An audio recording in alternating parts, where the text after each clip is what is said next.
Talking about Empty Nest? Well, yeah, following Richard Mulligan's character and him being the widower and coming out of that and trying to come out of that and having his daughters back in the house and dealing with them and their lives, and one being a little promiscuous and one being as neurotic as can be, and the memories of his wife and their memories of their mother. So it just made it a richer kind of an empty nest story in the terms of the irony of the empty nest, not being so empty and yet all of that. And I think, putting it in Miami helped because we had the Golden Girls visit, on several occasions, certainly in the first year, to kind of keep the audiences together, and that helped. And our writers, really helped us make those crossovers work. The writing staff, especially, the writing staff on Empty Nest was a very strong staff too. But the writing staff of Golden Girls, I mentioned Mort Nathan and Barry Fanaro, but Kathy Spear and Terry Grossman, they were really, they did some giant work for this series, and truly would not have been as successful. We would not have been as successful without them. They had the fortunate ability to have Susan around a lot, and sometimes you have created and deserted by. They create and then they leave the series, and you're just everybody's left to try to figure out the blueprint. But Susan gave the blueprint in the pilot, and she wrote a lot of the episodes, maybe a third or close to half of the season, a third of the season probably the first year, but that's a third of the season, and those are always good, brilliant scripts, but you have to carry the rest of the load.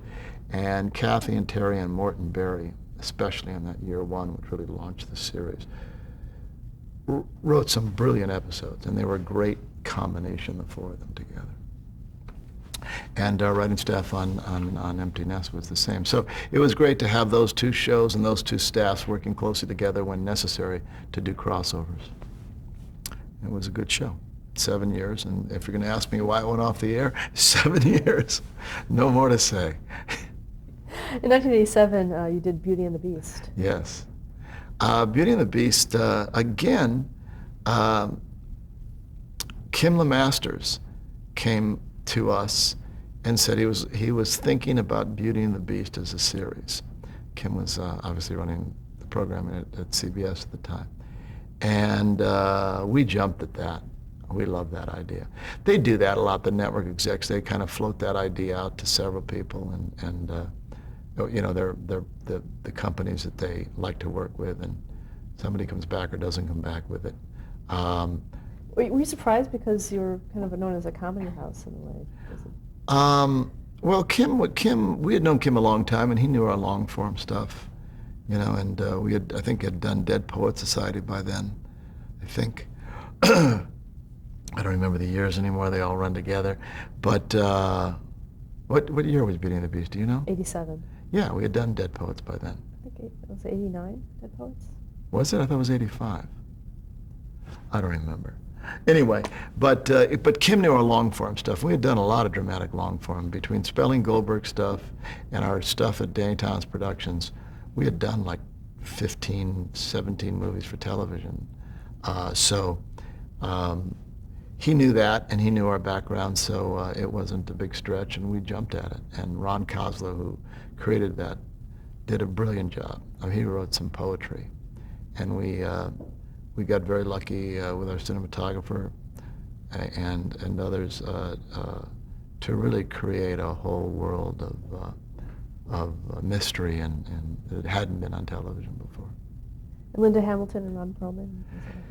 Well, Ron, was, first of all, he's a very good actor, Shakespearean trained and everything.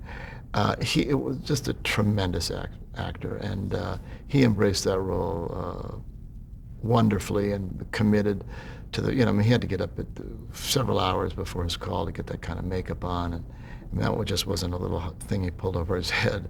That was a lot of trouble.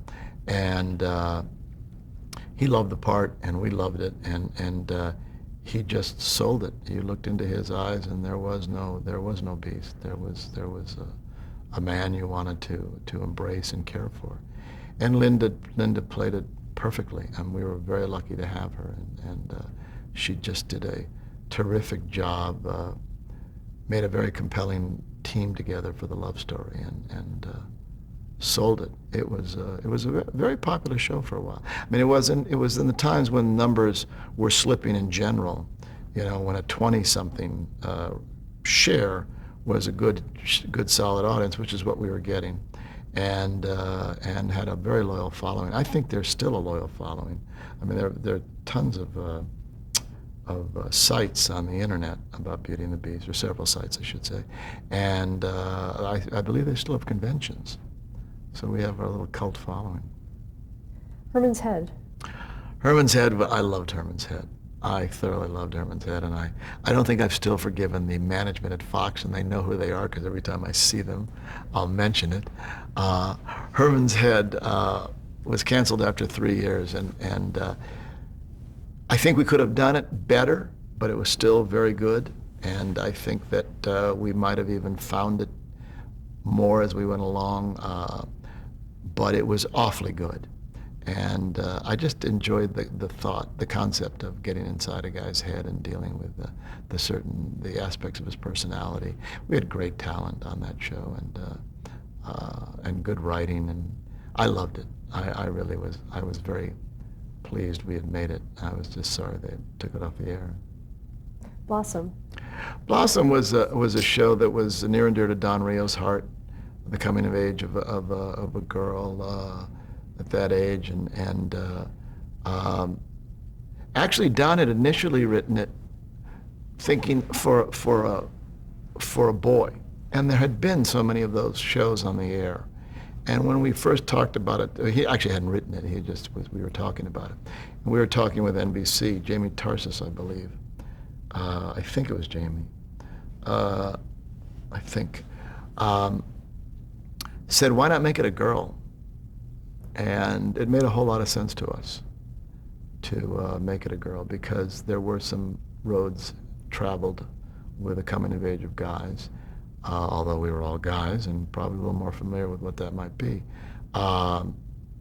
We went home and looked at it, and Don said, "Yeah, I can do this. Yeah, you know," and he did, and Blossom was born.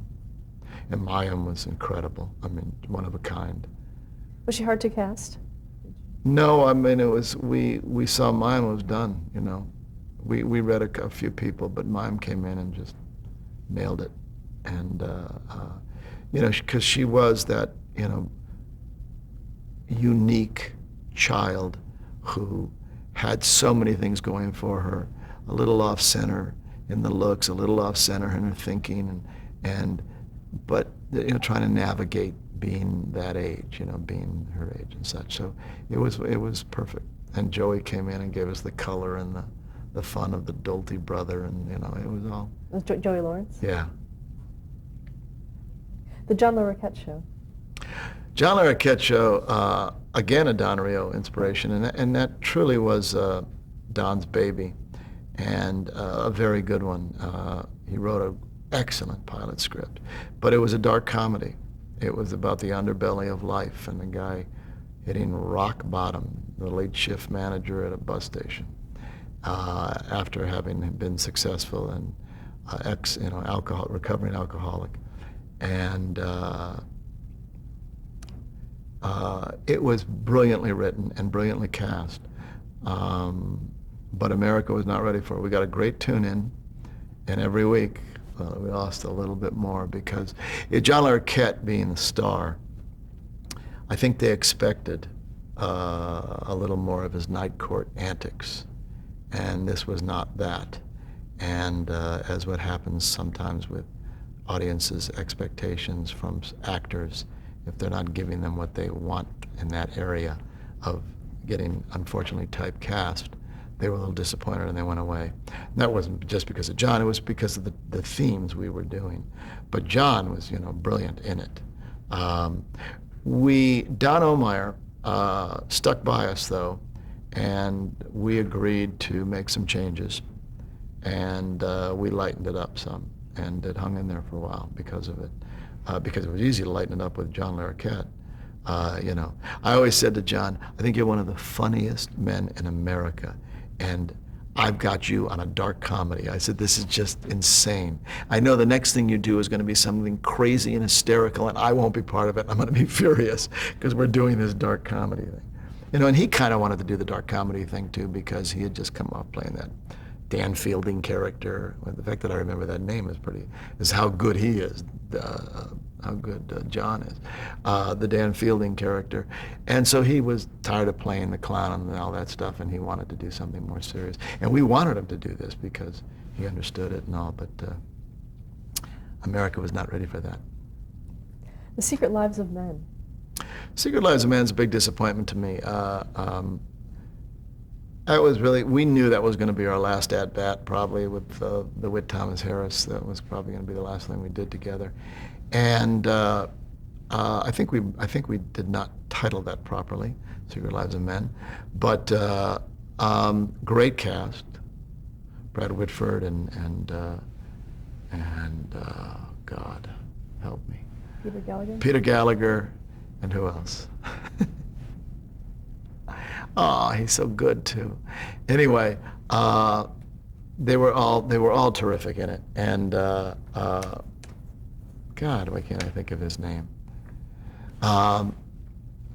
Anyway, I was hoping very much that Mitch Rouse. Mitchell was fantastic in it. All three of them, they were great together. There was a great combination, and I really thought we had something going. We probably should have made it a little funnier. But we were dealing, I guess we were, in the end of our career, we were trying to find a little more heart in things and not as funny. But we didn't punch it as much as we probably should have, and I think we could have made it more successful. But it was very well written. Susan, of course, and others, and a great cast.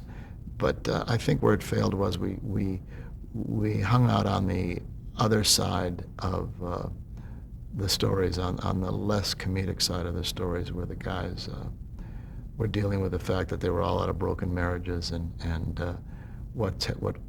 how they were recovering from it, and which I think is an excellent topic and a superb approach to doing a television show. But I think probably because we didn't go for more funny and stayed in the real a little bit, too much, that it wasn't as successful as it should have been.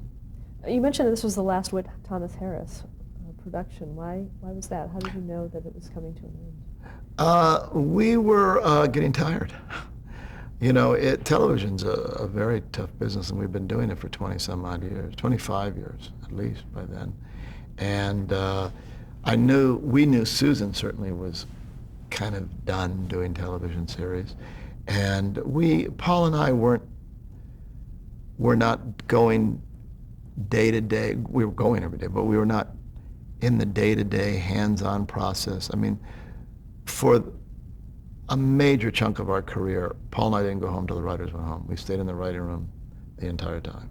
So at 3:30 in the morning, we'd drive up our canyons and look in at our children sleeping and go to bed, and wake up in the morning, see the kids for a minute, and go back to work for forever. Because unfortunately, in television and these comedies, especially with the run-throughs being at 4 o'clock in the afternoon, 5 o'clock sometimes, or sometimes even 6, especially if the scripts aren't working, the rehearsals are later, then you have to go upstairs and do the rewrites at least 2 nights a week, at least. So those rewrites take hours on those pages. And for funny, if you're trying to find the funny in every page. And so by 3:30 in the morning or 2 o'clock in the morning, whatever it was, sometimes dawn, depending on the script, the ugly ones that we had to try to, I had a writer friend of mine that said, I don't care how many feathers we put on this fish, it's not going to fly. Sometimes they just, not every week could be brilliant. So, but a lot of times they were, and we could get out of there at 1 in the morning or midnight. Or even earlier. We did that, and with them, and I was in all the editing all the time and all that business, or certainly, well, certainly in the beginning, all the editing. And then by, the middle of the career, we didn't go to all the rewrites. We went to one of them. Or then wouldn't go to any and just give notes and leave. And then I would see the first cut, or I'd say, bring me a second cut. Let me see, because it just, after a while, it's tedious. We've done it. We've trained others. We respect others. We're having them do the work. We're not the mom and pop anymore. And so after a while, when we got further and further away from the hands-on, it was kind of, why are we still doing this feeling in it? And so the combination of and also we didn't want to go back to being up to 25 years later, you don't want to be there at 3:30 in the morning every night doing that on all the shows. So, it was our time. You get a certain amount of time to do this, right? And we got a long time, and we had a good run, and it was our time to tip the hat, run around the bases, and say, baseball has been very, very good to me. Did you dissolve the partnership? No. It would be impossible for us to dissolve our partnership. It's just the last television we're going to do. At this moment, Paul and I have 3 feature scripts that we're looking at and working with writers on, and another little project that I don't know if we'll ever do a play, but we're talking about that. But it's just stuff to talk about. We're both. My life has been completely devoted now to once again walking in my father's footsteps and raising money for St. Jude Children's Research Hospital. And that's really what I do probably 6 months out of the year in terms of hours. I devote my time to being on the board of directors and marketing the message of St. Jude's nationally and internationally. So that's what I'm doing in my so-called semi-retirement. And the other part of the time, Paul and I are talking about scripts kind of from our homes, not really offices, and he's very involved in the environment and politics and such. So, but we're all buddies still and all, but we're left-handedly still in the business. What do you think is the television legacy of Whit Thomas Harris?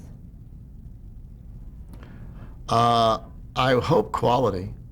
I hope that people will look back. I know internally in the business, it was considered a class shop. And when I say internally, I mean by writers who went through it and have been elsewhere, and networks and other producers and such, and actors. It was a class shop.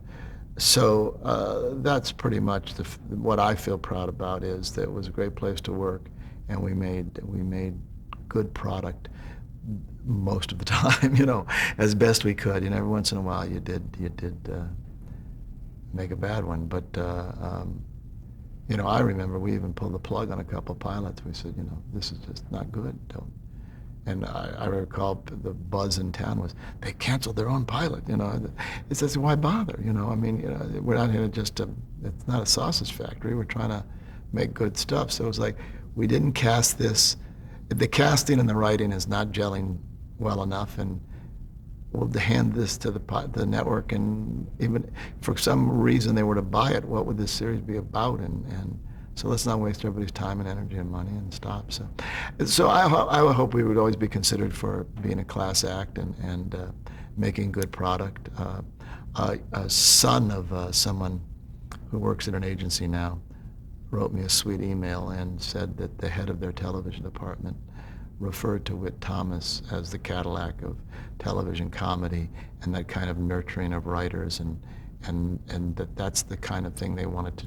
Some of the TV companies that they were developing, they were representing, they wanted to have them be those kinds of companies where it was a farm system where people came up and learned and went on. I mean, we have so many people out there running hit shows over the years that even now, Mitch Horowitz was doing Arrested Development and getting a lot of critical acclaim. Mark Cherry's doing Desperate Housewives, and others. Chris Lloyd was doing Frasier for years, and he's just started another partnership. And several of the guys writing features and the ladies writing television series and movies. So it feels good, and all that went well, and their careers went well, and they felt they got something out of us being there, What advice would you give to someone starting out as an independent producer today? Oh boy, that's a tough one. Keep your vision, keep your dream, don't let them beat you down. You know, it's a lot harder now. They move the fences back in terms of what's a hit. You know, what really is a home run show. They don't give you enough money to make the show. The networks want a piece of your action. It's a whole other, it's a tougher road for independence. But you know, it's all about the voice. Stay true to your voice and what you want to say, and don't let them beat you down. The business aspects, you know, it's just a different business. So I guess if you're new, it's a new playing field, so you're not used to anything else. So you just play on that field. It's just a question of keeping what you want to do. Don't sacrifice what you have in mind, because then you just turn out like everything else that's on television. Do you think independent producers can thrive? Yeah. No, not independent. You know, they're going to have a deal and a backing, and I mean, they're not going to be people like Tom and Marcy popping up very often, or even us who were only really semi-independent. You know, we had a lot of we pulled financing from places, but I don't think so. No, it's too expensive. But independent in the sense that you're not attached to a studio, I think it would be pretty hard. Pretty hard not to have to go through the studio process. But you can still have your own voice there, especially if you catch one. If you catch one, then they leave you alone. What do you think is your greatest career achievement? My greatest career achievement? The 80s. The 80s were such a good time. I mean, certainly, I am so very proud of Golden Girls, and I'm so very proud of Dead Poets Society, and I'm so very proud of Soap. But I'm proud of the other shows too. But Soap was groundbreaking and our first big hit, and Golden Girls was a mega hit and groundbreaking. You know, and we always strive to push the envelope, and I think we're kind of known for that we were doing stuff that, look what they get to do, or look what they're trying to do. But those I would if you had to pick three, it would be Soap, Golden Girls, and Dead Poets Society. Certainly as a material that I'm very proud of, and I'm proud of the acclaim and the audience reaction. As I told you from the beginning, I'm audience reaction driven. So those three shows are certainly among them. But Beauty and the Beast, you know, I'm very proud of that show, what we did there. But the 80s were a terrific time, a terrific time. Any career regrets? That I'm responsible for? I regret certain cancellations. Any career regrets?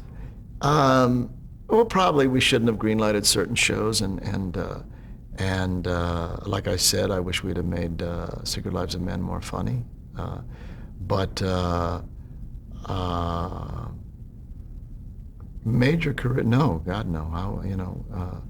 It was a pretty blessed time. I'm very grateful for the way this business treated us. Not everybody gets the ride we got, and there are talented people that don't get the ride, so have knocked their head against the wall their entire lives. And so I'm very pleased that our talent broke through, and that we got lucky enough at certain times to be in the right place at the right time for the cast that was available, and the network heads that were there at certain times that really helped us.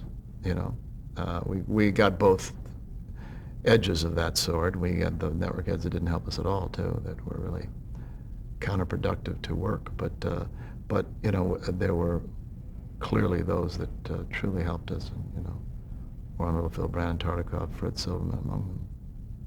The last question that we ask all of our interviewees is, how would you like to be remembered? Oh, God, as a good father. That's how I'd like to be remembered. By three young ladies. That's how I'd like to be remembered. How would I like to be remembered? I guess it's, you know, as part of a team of of people, the Paul, Tony, and Susan Act, that really strived for excellence and actually got there on a few occasions and did good work. And as I said before, was a good company. I mean, Witt Thomas Harris represented quality, and it represented a good place to work. And you know, that's how I'd like to be remembered. And frankly, I feel very good about the fact that I think those that remember us, that were in the business, you know, and are in the business, were and are, remember us that way. And so that makes me feel good. On behalf of the Archive of American Television, thank you so much for sharing your story with us. Thank you. I appreciate it.